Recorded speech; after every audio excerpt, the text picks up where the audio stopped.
Ito ang ginawa kong foldable at reversible na tote bag. So, una yan ang print. At next naman ito ang pangalawang print. So, sa paggawa ng tote bag, gumupit ako ng China silk na 7x10 at tinandaan ko yan sa gitna, yung 10 inches. And then, dyan sa center na yan, dyan ko kinabit yung zipper at itatahi ko yan paikot hanggang doon naman sa kabilang center. Sa pagkabit ng zipper, hindi kailangan na sagad yung fabric doon sa ngipin ng zipper. Okay, so pagkatapos maikabit yung zipper dyan sa kabilang side, doon naman sa kabilang side itahi yung zipper. So pagkatapos ay magiging ganyan na yung itsura niya. Yung huwag mong isagad ng gupit yung zipper na yan kasi dyan ipapasok yung slider. So pag nakabitan na yan ng slider, ganito na yung kanyang magiging itsura.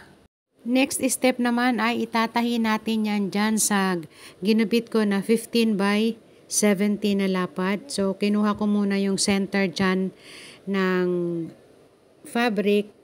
Tapos ayan, yung top niyan ay hindi ko sinara, open yan kasi yan ang magiging bulsa. Tapos tinahi ko na yan paikot hanggang doon sa kabilang side. Ang width ng malapad na fabric ay 17 at ang height ay 15 inches. Kung pansinin niyo yung malapad na fabric, yung ibaba niyan, yung isang side niyan ay diretso at itong side nito ay merong pa-triangle na gupit kasi yan ang magiging ilalim ng bag. So ayan na, tapos ko na siya tahiin. Next ay kinuha ko na yung kabilang side ng body at itatakip na natin dyan sa isa pang side ng body.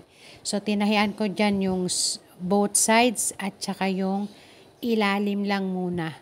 Yung corner dyan, hindi ko pa kasi dyan natahian, pwede nyo na rin tahian kung gagawa kayo. Yan. So ayan, tapos na. Same process din lang ang gagawin nyo doon sa isa pang print. So ngayon dyan ay kinuha ko na yung center ng top. Yan, nilagyan ko ng pikete. Tas from the center, nagsukat ako ng 4 inches both sides. Tapos yan naman ngayon yung magiging strap niya, 20 inches yan. Dalawa yung ginawa ko niyan, yung pink at saka yung isang green. Ang lapad niyan ay 1 inch. So, ayan. Ngayon, pagtatakipin ko na yung dalawang strap at ikakabit ko sila ng sabay dyan. So, dyan, meron na ako dyan markings doon sa 4 inches na sinabi ko sa inyo.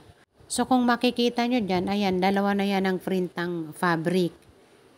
Yan, ikakabit ko na dyan sa magkabilaang top.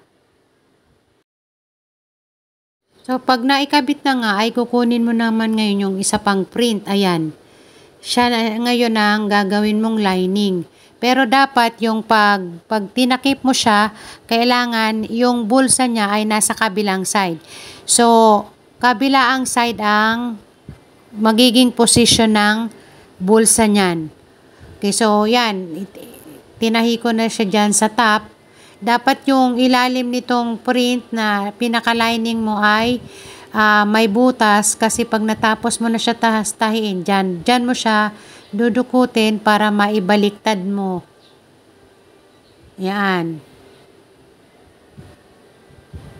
Pagkatapos, yung butas na yan, tatahian mo lang yan dyan ng 1/16 lang.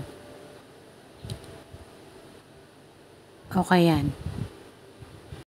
Pagkatapos tahian doon sa ilalim, yan, ipasok mo na yung pinaka-lining at tahiin mo siya doon sa magkabilaang side para magdikit siya at hindi maghiwalay. So pagkatapos doon, ayan, nag-top stitch na ako sa pinaka-opening ng tote bag. Ayan. Yung strap nito, tinap stitch ko lang para hindi siya maghiwalay. So, pagkatapos kong malagyan ng top stitch yung mga strap, ay ganito na nga yung magiging finished. Ayan, pwede na natin siyang i-fold. Di ba maganda? Kasi pwede mo siya bit-bitin kahit saan. So dito po nagtatapos ang aking video tutorial. Salamat sa panonood. Bye!